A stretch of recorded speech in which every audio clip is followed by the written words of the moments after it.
Hello there, and welcome to Gooner U, where there are no degrees because the learning never stops. I'm Dove, a TA here at Gooner U, and my friend Keith is our stalwart distinguished professor of Arsenal and football studies. This week featured the highly anticipated showdown between Manchester City and Arsenal at Etihad Stadium. How you doing? I'm somewhat recovering a little bit. It was a very busy weekend. Obviously, we had this game. People know I live in Houston, and the Yankees were in town to open the season, so that was a fun way to spend Friday and Saturday night. Spoiler alert, the Yankees won. Yeah. All 4 games this weekend, which is awesome. Wow, nice. And also, my mind is I'm still trying to wrap my mind around the idea that the most important manager for this weekend's game was Gareth Southgate. Okay, I'll tell me more about that in a little bit. Yeah, because as previously mentioned, I subscribe to Apple TV. Obviously, like with that MLS and stuff like that, I get Apple TV Plus. So I got Friday Night Baseball. I actually did watch a little bit of that Friday night Yankees match. Now I'm calling it a Yankees match. See, it's soccer is penetrating my brain more fully. I'm marinated in it now. It's your introduction to sports altogether. So I can. Yeah, watch a little bit of that. Watch a little bit of Miami and New York City. It was a fun weekend for casual sports before the Manchester City match. The big one, as it were. Exactly. So, before we get to that, just a few things we should touch on. So, by way of follow-up, you've mentioned in a couple episodes running that we're going to be entering the stretch run of the season, and I can kind of picture what that means based on context, and we've been talking about it relative to fixture congestion, but the words don't actually fit the idea in my head. Can you shed some light on that? Sure, yeah. So that's generally a common term you'll hear a lot in a lot of sporting events. Sort of the stretch run is the end of the season, especially if you're chasing something like a title, a playoff, or something like that. It generally comes from horse racing. And the idea that you're coming down the back stretch, that the final stretch, so it's the long stretch of the track as opposed to coming around the bends. The stretch run is that sprint to the finish where they're coming to the finish line and ending the race. All right. That's good. Something else I wanted to share is just as I was thinking about it, it caught me off guard when you said last week that one team, I think it may have been India or Japan or someone had qualified for a tournament that's going to be happening in like 2027 or something already. And that seemed like so far away. And that was just something that is really remarkable about the international game compared to the club sport aspect is that like these teams, it's so funny, like your nation will do a certain way, but it's like, your nation is personified by an ever-changing cast of characters as like new people come up, other people retire, like over that many years. Like we talked about last year, it was kind of funny talking about how the team that's playing in the Champions League this year for Arsenal is different by a few people than the team that got us there, right? And same thing with the Europa League from the season before. Mm-hmm. That's one thing. Like it's because it's over one season, so there's a little bit of a delay. And you can have a team that goes way down in quality, and then you watch them play in the Champions League, and you wonder how they ever get there. Well, they got there with different players, right? But with the national teams, it's just over such a longer period of time that plays out. It's kind of interesting to watch. It's like a ship of Theseus, like we've talked about in other aspects, like one piece at a time getting swapped out until like, what's actually playing in that tournament isn't strictly speaking what actually qualified. It's just kind of funny how it works that way. Yeah, I mean, you're right. And frankly, any sort of team in any sort of sporting context is like that, even though the course of a season, I mean, you look at where Arsenal is in terms of our lineup, even this Sunday, versus where we were back in August and our expectations for what the lineup would look like and how things have developed and evolved. For me, that sort of thing calls to mind the famous Jerry Seinfeld formulation that when it comes to sports, we root for laundry. That the only thing that really remains constant is this. And actually, year to year, it doesn't actually remain constant. But the idea is you root for the team, you root for the shirt, you root for the jersey, and it almost doesn't matter who's in the jersey. Those guys put on the Arsenal shirt. I mean, all right, they're Arsenal. That's Arsenal. So there's always a little bit of that. But yes, it is kind of, especially with national teams, it is kind of fascinating because of just the stretch of time. I mean, we'll talk about this in a moment. You've just gone through this most recent international break. The next time you're going to have international games is going to be June. Right. I mean, think about how different Arsenal will look over the next 3 months. And now consider that in the national team, all of that change will happen without any games, actually, air practices or anything taking place. Yeah. Yeah, well, yeah, and that's, of course, like the reason that it takes so many years to qualify for these things is because you just have such narrow windows, like narrow opportunities to play. It's like the project around your house that like takes you 2 years to complete because you're just doing it on weekends, and there's a lot of work. and really, that's what made the last couple seasons so weird. You throw in the Winter World Cup, which was itself completely off schedule. Yeah. But you also throw in COVID, where basically for a calendar year, there were no internationals. I know the U.S. played a game in like January, beginning of February, and then the next game they played was in November. Right. And like normally the summer is when so much happens in the national international game.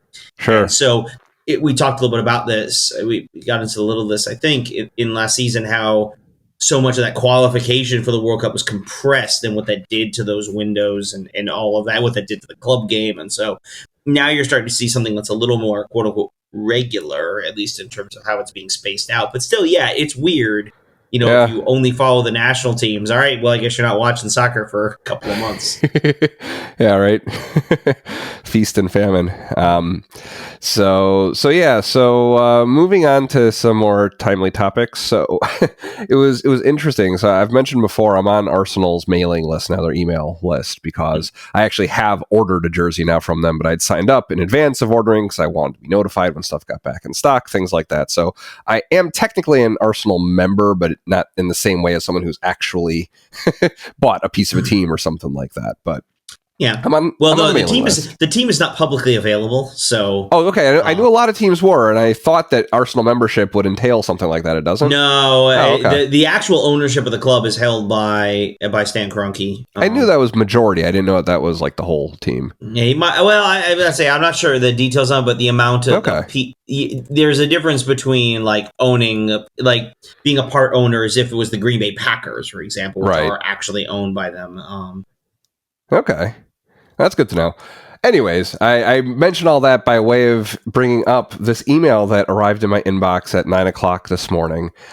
I usually, the only emails I get from Arsenal are match day emails just telling me what to expect from the next match. It gives you like the run of form of both teams going into it, the last 5 matches, the historical record between the two, how many wins, draws, and losses against that team, all that kind of stuff.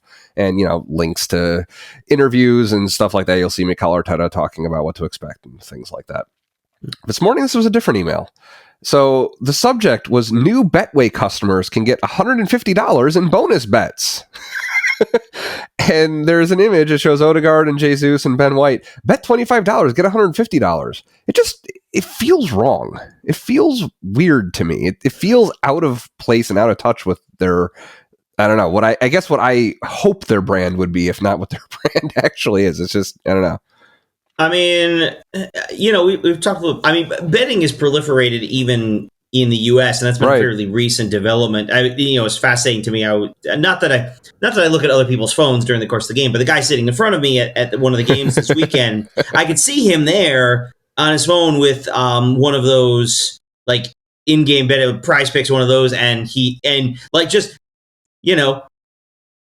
almost like even the result of an at-bat. And it's kind of amazing how that happens when you think maybe 5 years ago, stuff was completely verboten. Right. They just didn't do that.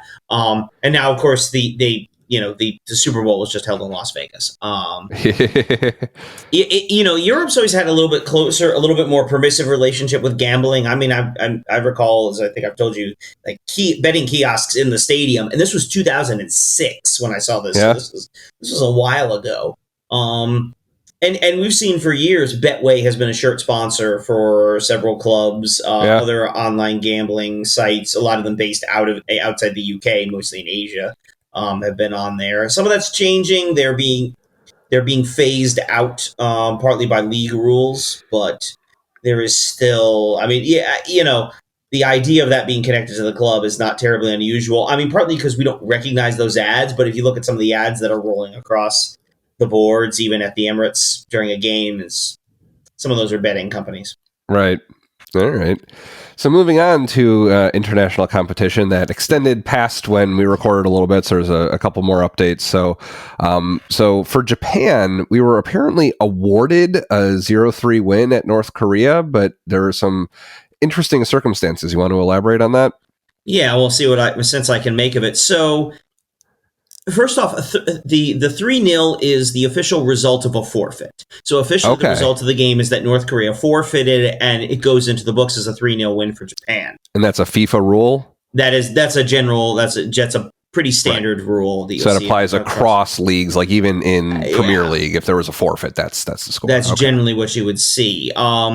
It's interesting, though, as you look through the story about this. So I sent you 2 links. One is from the Mainichi, which is a Japanese newspaper, and then the other one is from the BBC. So North Korea's apparently response to this, apparently they decided that they didn't want to play the game, or they wanted to relocate the game because of, quote, a malignant infectious disease in Japan. Now, apparently there have been, and this is in both articles, in Japanese health authorities have noted a significant rise, in some cases quadruple the pace of recent years, of fulminant hemolytic streptococcal infections, more commonly known as strep throat. So because of that, the North Koreans said they didn't want to play the game, or they wanted to try and reschedule the game. It didn't sound like that was unable to happen, and so as a result, they officially forfeited the match. And as a result, Japan gets, I guess FIFA's disciplinary committee decided that Japan, or North Korea, was forfeiting, and so Japan will officially get the match, which I believe officially does qualify them for the next round of World Cup qualifying. Not that was significantly in doubt, but you know, it's now official. I mean, they're going to be in they basically swept their group, right? Well, they still have 2 games left. This is there's one more window. Both Asian, this stage of the qualifying will have one more window in June, early June. But Japan is on 12 points with 2 games remaining. North Korea is in third with 3. Myanmar has 1, so they cannot catch the Japanese. Technically, Syria could, I suppose, catch them, but I given the Japan beat them 5-0 in Saudi Arabia and still gets to play them in Japan, I feel pretty good about their chances of wrapping up the group. They also have to play Myanmar, who they also beat 5-0. So, Japan looks to be pretty good to win that, to top Group B and move on to the next round of qualifying. Okay. Well, officially they haven't moved on, but they look pretty good to finish on top of the group. Good. So what about the team you're following through, India? Well, actually, I think we got that reversed. I'm Samurai Blue on this one. You're the Tigers. Yeah, you're right. We did get that reversed, didn't we? Who's we? Who's we? Me. I take responsibility. Kiwasade. Anyway, India, we mentioned, was doing the home and home with Afghanistan. Well, home and home. Obviously, Afghanistan can't play in Afghanistan for reasons. Watch the news. Anyway, yeah, they drew in Saudi Arabia for that game. For the home leg, unfortunately for India, they lost 2-1. 2 second-half goals for the Afghans, including Muhammad scored a penalty in the 88th minute to give Afghanistan a 2-1 win. Now, where they stand in the group, India and Afghanistan are tied on points for second with 4 apiece. India, however, is ahead on goal difference. They are -3. Afghanistan is -10. Ooh. That an 8-1 thumping they took from Qatar is probably playing a big part in that. Kuwait is a point back with 3 points. India did beat Kuwait in Kuwait, and in the next window they will get a home game against Kuwait. That'll be in Kolkata, and then they will play at Qatar, which presumably, hopefully, India will have clinched their spot, because that's probably not going to go as well for them. So they still should feel pretty good, or they still should be, I think, favored to advance out of the group into the next round, but probably a little closer than it needs to be. All right. So now that my head is out of Okinawa, because I've been watching the Karate Kid movies. We just watched Karate Kid Part 2 yesterday. Long most of the movie takes place in Japan. I think that's where the confusion came from. But you are following Costa Rica. So what's going on with CONCACAF? We mentioned in CONCACAF, both of them finished in the previous weekend. So before our last show, again, just to reiterate, Jamaica finished in third. In the Nations League, they lost to the U.S. in the semifinals in a rather heartbreaking fashion, then beat Panama for third. So that was could have been better, but a decent window for the Reggae Boys with a Z at the end. Don't forget that. As for Costa Rica, the Ticos won their qualifier for the Copa America, so that's where they'll be playing in the tournament this summer, along with Canada, who also won theirs, along with from North America, the U.S., Mexico, Panama, and Jamaica, plus, of course, all of South America. Okay. Cool. Both of them will open their World Cup qualifying in CONCACAF. That will be in June when that takes place. Okay. And you have something here about Anguilla? Yes. So the first round of qualifying finished where the bottom four teams in CONCACAF finished their series. Anguilla advanced by beating. Hold on, I was just looking at it. Anguilla advanced by beating the Turks and Caicos Islands, and then the British Virgin Islands on penalties beat the U.S. Virgin Islands to advance, and so both of them have advanced to the next round. Just really quickly, Costa Rica is in Group B with Trinidad and Tobago, St. Kitts and Nevis, Grenada, and the Bahamas.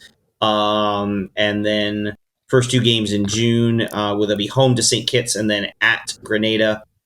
Whereas Jamaica is in Group E. They were with Guatemala, the Dominican Republic, Dominica, and the British Virgin Islands who advanced. And so Jamaica will be home to the Dominican Republic and then at Dominica. And again, all of those games are coming in June, in the early June before the Copa America. All right, cool. So meanwhile, not a lot of news to cover in the MLS, but as I was watching the last 20 minutes or so of the Miami NYC game this weekend, I did wonder, we haven't talked for a while about the official strike in MLS. So what's the latest with that? Well, they're back. I guess if you only saw a portion of the game, you might not have come up there. But last week, look at the dates here. Looks like on Wednesday or Thursday. No, Monday night. Sorry, I'm reading the article. Monday night, the Professional Soccer Referees Association ratified a new collective bargaining agreement, and so they were back to games on the weekend. Basically, they're definitely getting a pay raise. Plus looks like some increases in their match fees, which are supposed to help cover things like travel and stuff like that. Sure. So basically, they are getting more money, which is what they wanted, and the regular referees are back. It's been interesting. I haven't watched a lot of MLS this year for various and sundry reasons. There have been complaints floating around about the replacement refs. A lot of it's sort of general inconsistency rather than any we talked about the comparison with the NFL referees when they were out and had some pretty egregious blown calls that cost some teams some games. Okay. I've heard of one or two instances where that might have been the case, but I haven't really followed. Columbus was one. I haven't really followed up on a lot of those. But then again, you hear that pretty much every week in MLS, and in soccer in general. But the sense was that there were sort of a lot of compounding errors, and the quality wasn't as good from the replacement referees. And so, with the regulars being back, presumably that will theoretically at least that will up the quality. Having said that, I will not take long. I'm sure fans have plenty to complain about when it comes to the officiating that they saw this weekend, because that's what we do. Of course. Yeah, even in the little bit that I saw the last 20 minutes of that match, as always, you can nitpick. Yes, that's the word for it, nitpick. That's what I'll say.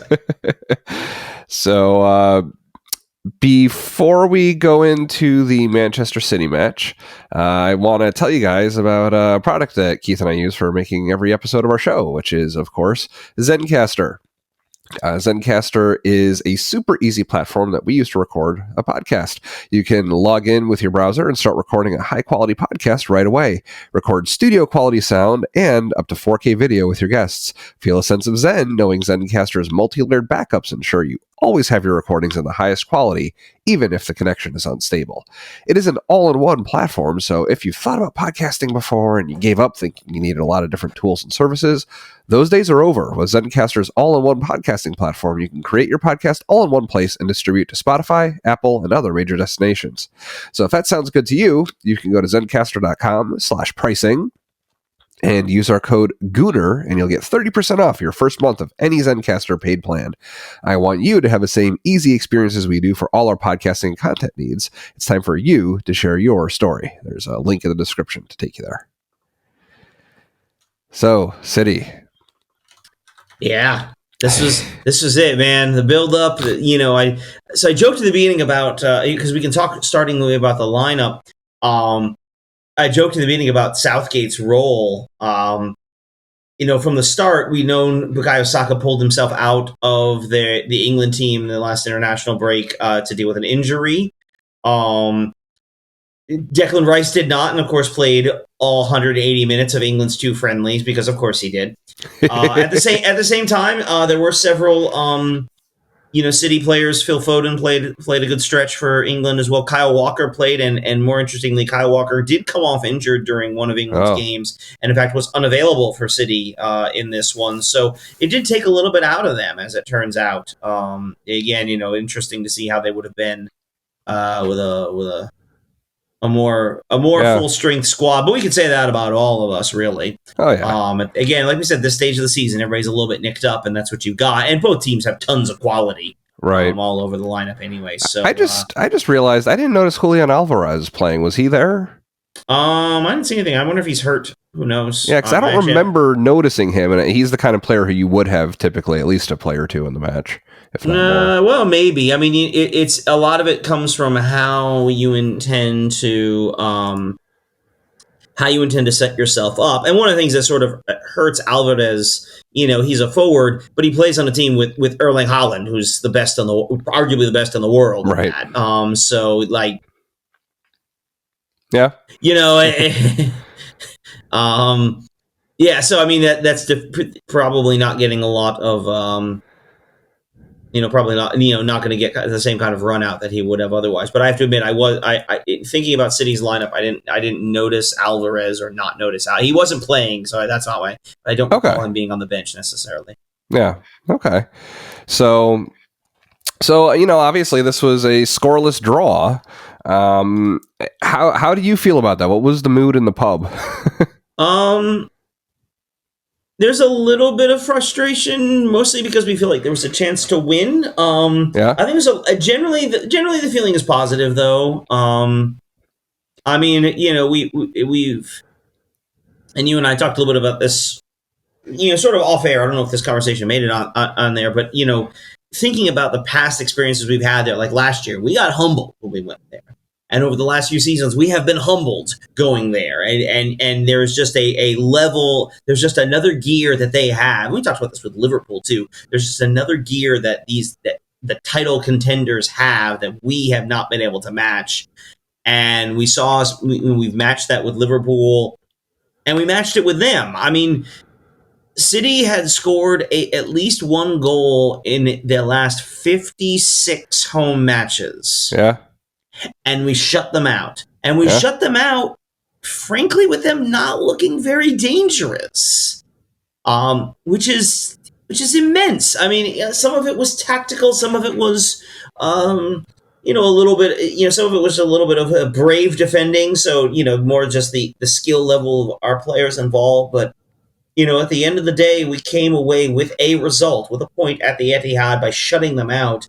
I mean, it is absolutely fair to say we have probably the best defense in the league, which is really a far cry from where we were even 2-3 years ago. Sure. No, that was definitely something that I noticed during the match. I mean, so they clearly dominated possession. Like, it wasn't even close, right? But that's our defense is why, though, their possession didn't get them a goal in the end. Every time they were looking at the goal, like we were there. There were a few really good defenders. Like they stepped in, they blocked shots, they kicked it out, whatever. We can see it some corner kicks sometimes, but they ended the opportunity before it began most of the time. And it looked pretty good. Yeah. I mean that was it. We were very good defensively. I think at halftime they said we actually had a higher expected goals rating than they did. Huh. I mean, because but what you saw is they had, I think they said 1 shot on target, 2 shots on target. Right. You know, Raya was not forced to make a lot of saves. He made some good command of his box. But overall, we did a very good job of shutting off their opportunities. And, you know, to a certain extent, it was a little bit like we played them in the other 2 times we played them this year, in the Shield back at the beginning, and then also in the home tie back when we beat them earlier this season. We were definitely not going to be as open or as aggressive or pressing in the same way. We were sitting back a little bit more. Definitely, to a certain extent, that was by design. I do think, though, I thought this at the time, and then I saw a comment post-game from Odegaard. We sat back a little more than I think we wanted to do. Right. We were under siege at a few points, and there were a few times where we tried to break the other way, and a couple of poor touches or bad passes, you know, kind of spoiled those opportunities and put us under maybe a little more pressure than we wanted to be. So I don't think it's entirely unfair to say that we were outplayed. Some of it is by design, but some of it was also we got outplayed a little bit early on. And again, against a team of that quality, that's going to happen. There are going to be those moments, those waves where you're kind of behind. And we got that. I think it was about a half hour in, it felt like people around me were starting to say, okay, we did it. We survived the first half hour. We're settling in. Right. And that was more or less true after the half hour. It was the first time we had some sustained possession. Right. A few opportunities of our own. I do think some of our injuries hurt us a little bit. This game, I think, was a textbook game for Gabriel Martinelli. You know, Jesus does a lot. Excellent defensive forward. I mean, he's constantly back in our end. You know, did a lot of good defensive work, but he doesn't have the wheels. Nobody's got the wheels Martinelli does to get on the end of maybe a long toss from Raya that he was looking for in a few chances. Never really got to, never quite got thrown off. So, Yeah, there's actually, so you brought up Martinelli. That reminds me of a couple interesting things I noted at the right side. Earlier in the match, I don't remember when, I didn't note the time, but we actually had an occurrence of Saka getting the ball to Ben White, who actually carried it forward. That was like a role reversal for them. That was kind of funny. But then later on, when Saka was brought off in the 78th minute, it was Martinelli who came on for him, which was interesting, seeing Martinelli playing on the right side. And one of the chances that came about after he was brought on, he was close. He got into scoring position. Like, I forget exactly what went wrong, but he did almost score from the right side of the box. Yeah, I mean, if it's the player I think we're thinking of, that was when Trossard sort of gets run out of bounds. Like, he never really gets a solid one off. And I think some of that is like there's a very tiny window very early in that break, right around the midway line, where he had a window to thread a pass through the defense and potentially would have been on to Martinelli. Yeah. But I think he just didn't quite see it. And then all of a sudden at that point, I think I want to say it was Akanji was playing defense on him, who did a very good, I mean, I think it's fair to say that was really more just good defense from the City player as opposed to like a real missed opportunity on our end. Right. There was another one. I think it was Trossard had a shot and there was a rebound, but everyone was crashing the goal and the rebound it was Havertz. So like he was closer to the keeper and the rebound went beyond him. And it's like, oh, he was there to smash it in. And that's kind of the frustrating. Like there were 1 or 2 chances where, you know, if they could have gotten on the end of that, you know, maybe that's the goal and we steal one, but we couldn't do it at, you know. Yes, we are 2 points behind Liverpool, who beat Brighton earlier in the day. But I think the mood is generally overall good. Everyone's got 9 games left. It's going to be a very tight run-in. You know, I mean, none of these teams looks really likely to lose to anyone else in the league other than each other. But then again, that's... Yeah, go ahead. But as I say, but then again, the idea of these teams like literally not dropping any points between now and the end of the season is absurd to think about. Right. even accounting for, we said that last year about City. Now, I was right. It's just they didn't. But the next time they dropped points was after they had wrapped up the title. So, Right. and we're probably still hungover from the celebration. So yeah, I was going to confirm the top 3 teams are done playing each other, though, right? Right, and we should add, by the way, Arsenal took 8 out of a possible 12 points from those games. We are unbeaten. We were unbeaten in the league against Liverpool and City. We also have an extra draw against City from the Shield. We did lose to Liverpool in the FA Cup, but overall, 2 wins, 3 draws, and a loss. That's pretty freaking good. Yeah, definitely. And that is without the potential of 2 more games against City, should both of us advance in our Champions League ties, which start next week. Right. Yeah. Another chance to prove our mettle. But think about it. Over the league games, we beat them 1-0 on aggregate. Right. Yeah. So I mean, whatever fear you have of them, we should not be afraid of City. We might lose to them. They're really, really. You saw they're really good. Yeah. But so are we. Yeah. We shouldn't be afraid of them or anybody. Yeah. So. Yeah, I mean, yeah. So just reflecting on the match a little bit, I think the 2 major frustrations for me were like, those chances, like Jesus had a couple really good ones that were really close. If those had just gone a little bit the other way, that was frustrating. I do wonder with that how much the scheduling of the match came into play, and even with the other frustration I'm about to get to.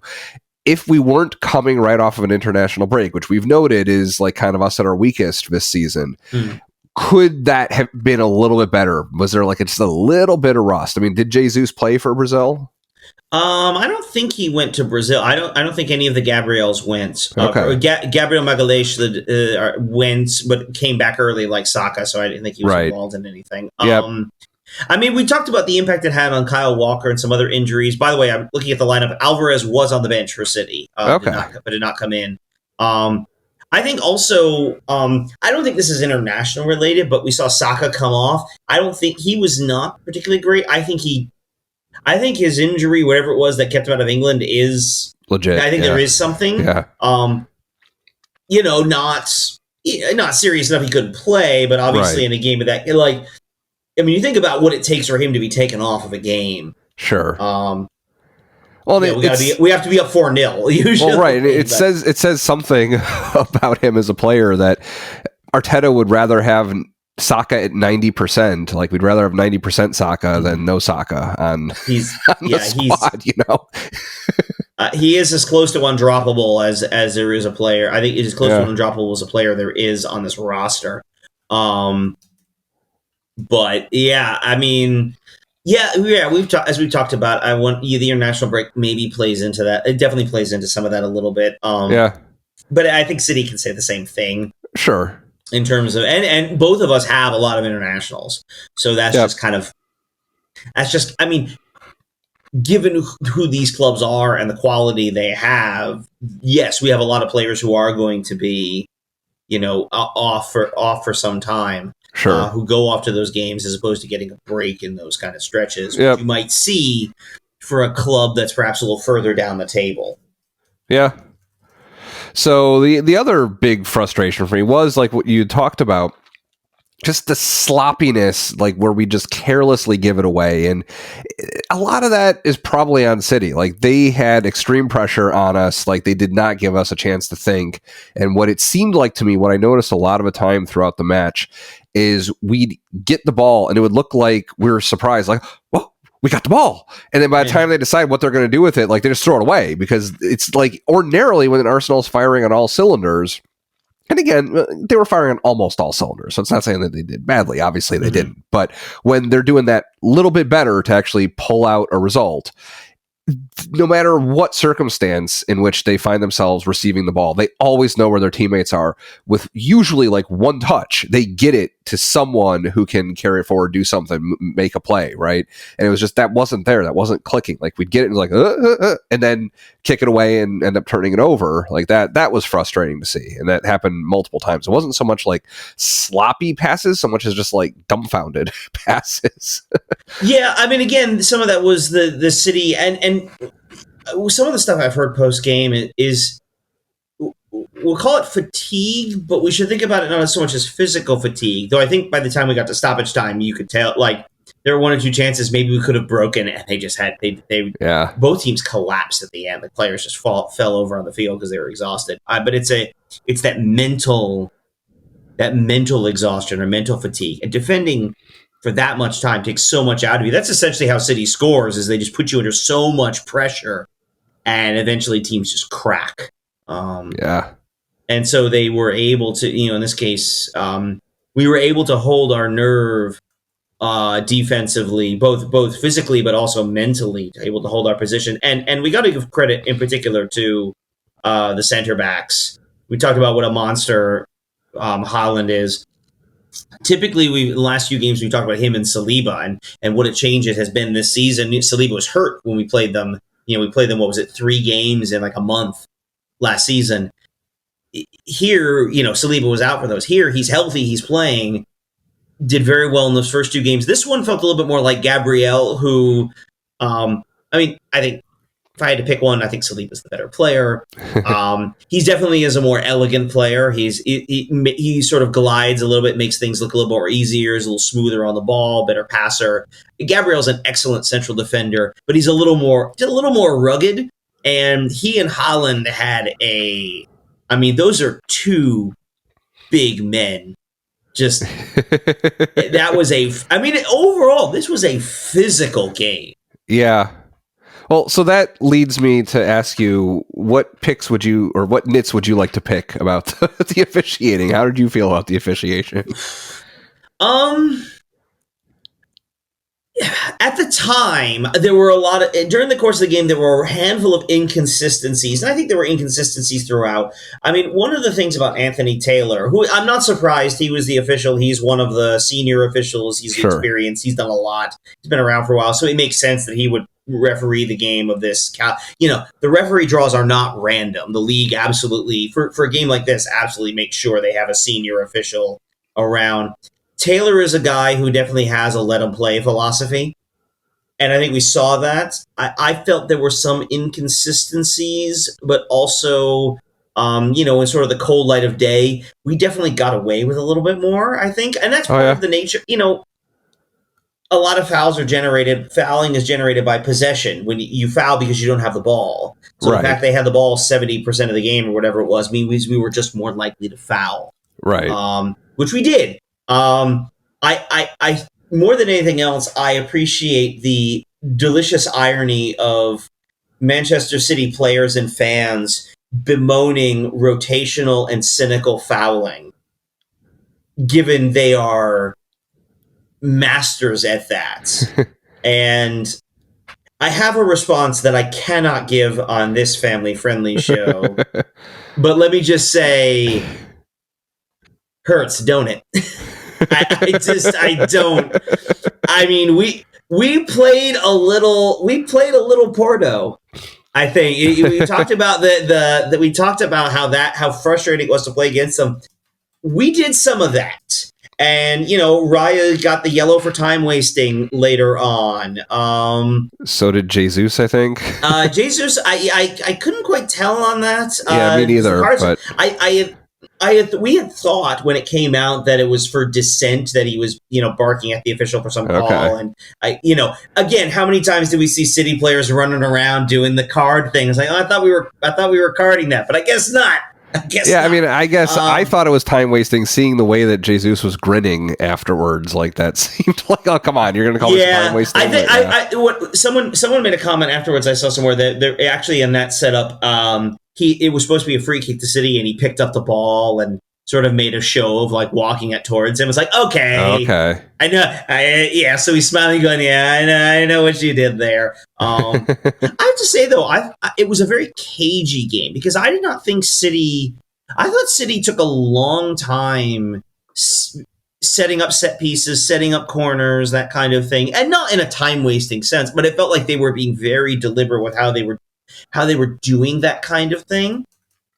And so like it felt like they were also taking if the ball went out, they were going to take the air about it, really set things up.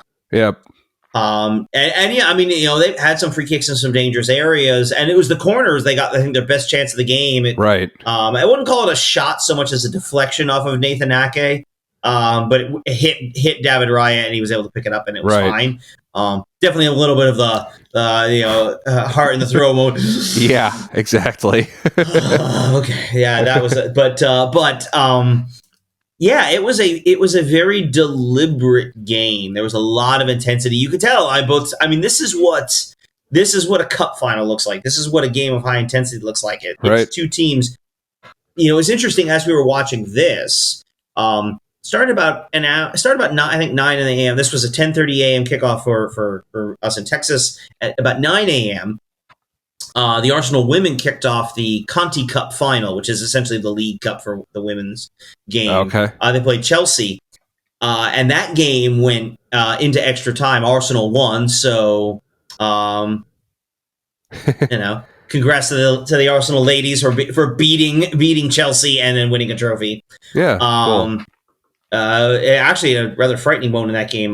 Frida Manon, the Arsenal player, collapsed. It had to be about a 10-minute delay while she was taken off. Apparently, she is doing well and has returned to London, so we're not sure quite what was happening there, but hopefully she's... Yeah, still don't know what caused the collapse? Yeah, I hadn't actually seen anything, but it was interesting. So someone, by that point, a couple people were watching on their phones, and at one point, we didn't see what happened, but of course, the game is stopped, and at some point, we're looking at him, the guy's like, I don't know, but if the game's been stopped for 10 minutes, apparently Arsenal put out a tweet that said, we're with you, Frida, or something like...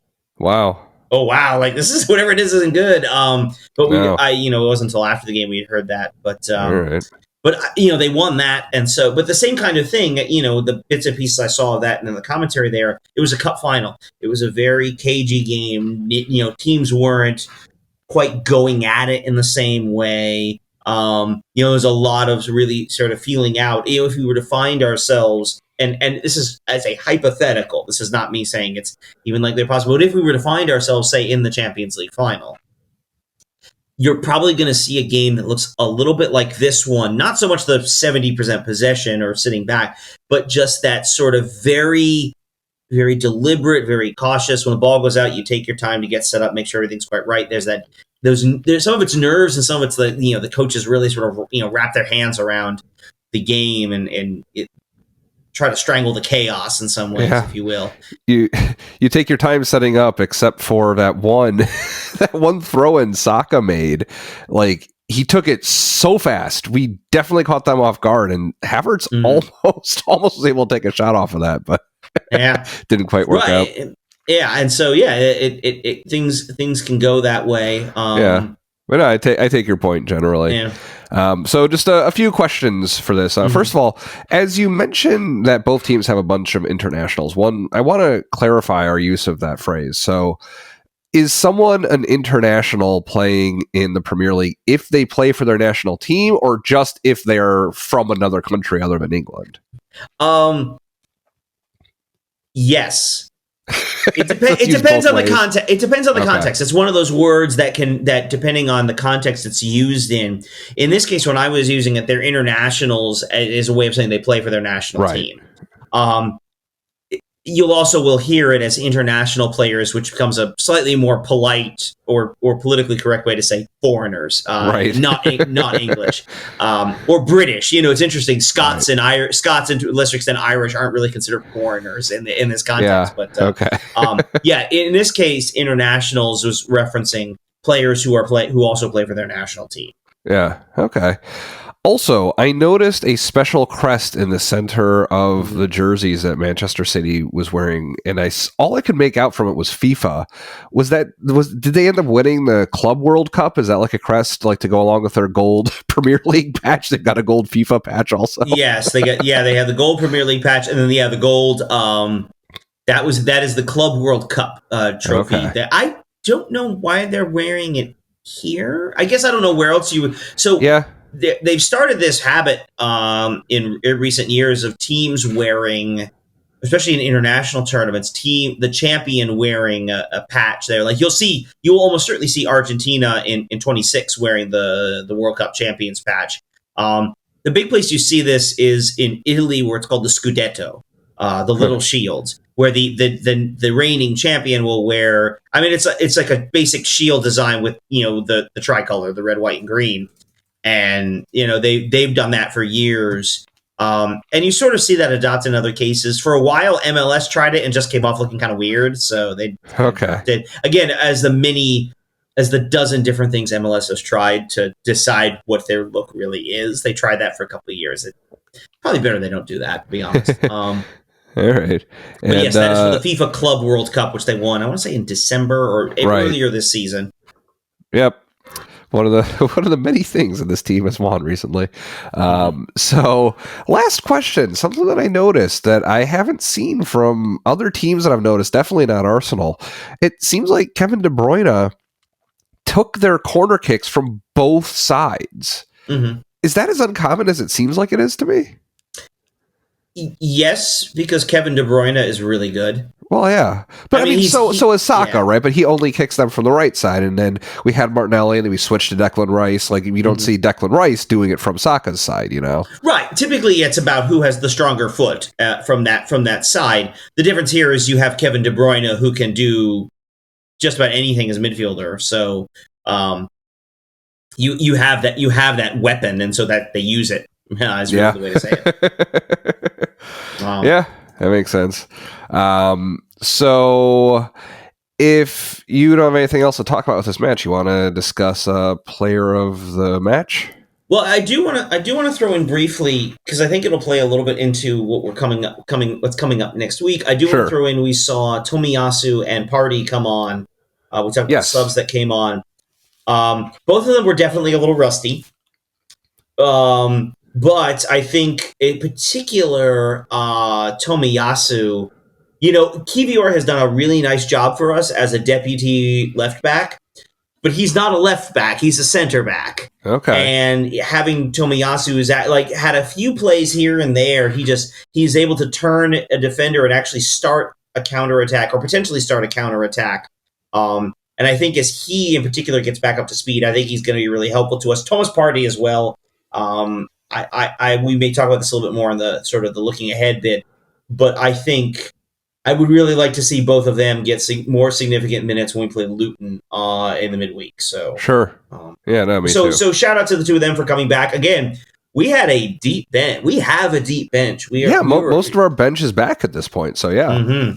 I think Timber is the only real significant absence. Yeah, like Elton John said, the bench is back. I don't think that's. I don't think that's right. For the purposes of this podcast, we'll call it that. I was say that's Watford co-owner Sir Elton John. Oh, okay, I didn't know that. Yeah, he's at least he was at one point a part owner of the club. I don't know if he still is. Yeah. All right, well, while you look it up, who was your pick for player of the match? So I'm going to go with Gabriel. Okay. Declan Rice deserves a lot of credit, did a lot of great work in the midfield. Jorginho was very solid, very calm and composed. Saliba, as usual, is good, but I think Gabriel going toe-to-toe with Haaland in a physical game. This is the kind of game that we have struggled in years past, that kind of physicality. We've had a smaller team, and that was some of the conversation in the build-up to the game. It's just how much bigger the team is. Saliba, Gabriel, Declan Rice, even Odegaard's not a very small. These are big people who can be physical, and I think we got a lot of that. And Gabriel, I was particularly impressed with him and Haaland for much of the game. So Gabriel is my guy for this week. Cool. I was kind of thinking about who did I notice during the course of the match making a difference most times. And obviously you could say Jesus, he had some dangerous opportunities. He won the ball back for us a few times, but who I found myself noticing repeatedly, battling in the midfield, getting the ball back, often getting it to somebody useful afterwards, was Odegaard. I think that he had a good match. I think his contributions were pretty meaningful throughout. So. Yeah, I mean, I think for the most part, we sort of mentioned them. I thought Kivior was okay, but has a few dicey moments. I think Saka was not at his best. Ben White, kind of an understated, really performance from him, but did a good job with I think it was Bernardo Silva down the other side. or down his side of the field, and the fact that he was able to hold that off was really quite impressive. So yeah, good job, everyone. Yeah, definitely. All right, so do you have a sweet tooth tonight? You want to talk a little bit about kits? Yeah, we can throw some kits in. We spent some time on the Nike ones. So as a mercy to our podcast audio only listeners, we'll try to keep this a little bit briefer this week. I didn't know what I was in for. I didn't know how long the list was, so we'll try and scan through. The links will be in the description if you want to take a look yourself and see what you think. We'll only remark on the ones that actually draw my attention. So, what are you thinking? You thinking one of the Adidas ones or the Puma one? I guess I'd say, let's do the Adidas kits for the Copa America. That'll be a little bit of a shorter one, and just look at the time. So, all right, I'm pulling that open. Shorter one, and some ones that we'll definitely be seeing, including one that I think you'll be particularly interested in. All right, so I scrolled past the summary image up at the top, and I am now looking at Argentina, which, it's basically what you'd expect. One trend that we mentioned in isolation, but looking at it afterwards as I edited that episode, you could definitely tell the large crest is definitely a trend in the design from Nike, like a lot of huge crests. Looking at Argentina here, it is not that. It is a normal size crest. It's kind of cool. I like the Adidas FIFA World Cup champions and then their team crest. That's pretty good. I like that. Pretty standard. Yeah, pretty standard with the World Cup. We mentioned the World Cup champions patch right there in the middle. Yeah. And then you're seeing a lot of this on the. Get your thoughts on the away. Yeah, it's solid blue. It's still got the light blue accents on it. It looks good. I think it's funny that they specifically show it with Messi, like they know the jersey that people are going to be buying. It is interesting too that they have the numbers on the front for that second one. What is?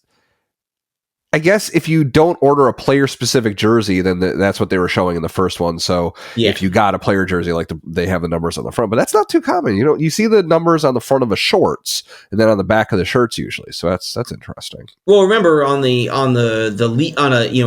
club team, of course, the center of the shirt, it has to be taken up by the the sponsor, and so they look a little emptier without that. If you're the national team, so you will see a lot more numbers on the front of national team kits.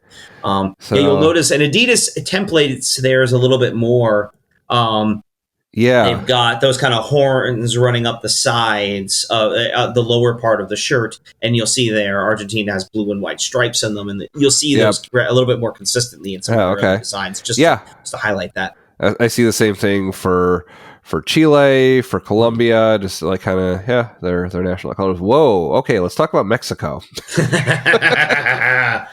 So some kind of feathers, and just talking about the home kit for now, in the flags of the Mexican, in the colors of the Mexican flag. So what is their logo? Is that like a Quetzalcoatl or something? It's an eagle. It is, okay. Yeah, a golden eagle drawn from the Mexican this Mexican coat of arms, what you see on the Mexican flag. But it is done, and they have used over the years a lot of Aztec imagery and sort of the identity of the Mexican team, which makes sense. Sure. The feathers designs. Yeah, with the big dots in the middle of the feathers and then the little dots. Yeah, it definitely looks like very Aztec inspired, and even more so for the change kit, which just looks like Aztec tattoos that you would see like in a movie, like talking about showing Aztec warriors or something. That's pretty cool. I mean, what is interesting there, because Mexico's traditionally Mexico's shirt is green. Okay. But in the recent years, they have, since international shirts tend to come out every 2 years at this point, in the off World Cup years, they've done some different things. Last few years has been black. The last few cycles. This one they're going with this red one, which is a little different. Having seen it in person, or at least watching it on TV, when they played the U.S. in the Nations League, I didn't care for it as much, but the change is an interesting one. The very light green base with a slightly darker green design on it. It's interesting. I living in Texas, I see a lot of people walking around wearing Mexico stuff. The ones they had for the World Cup were very popular, especially their change, which we may have looked at, kind of a cream with a lot of red Aztec line designs. That was pretty cool. That was a popular one. I've not seen too many of these floating around, so I don't know if that's perhaps a sign that this one just doesn't quite hit the same way as the last one did. Yeah. Also, it's not a World Cup, so it doesn't have the same cachet. On a side note, I was in Dick's Sporting Goods this past weekend, and it was a larger one than the one that's near where I live. And I've seen they had a bunch of club jerseys, and they had some national U.S. men's national team shirts. They didn't have the new jerseys. I was curious to see them in person, but.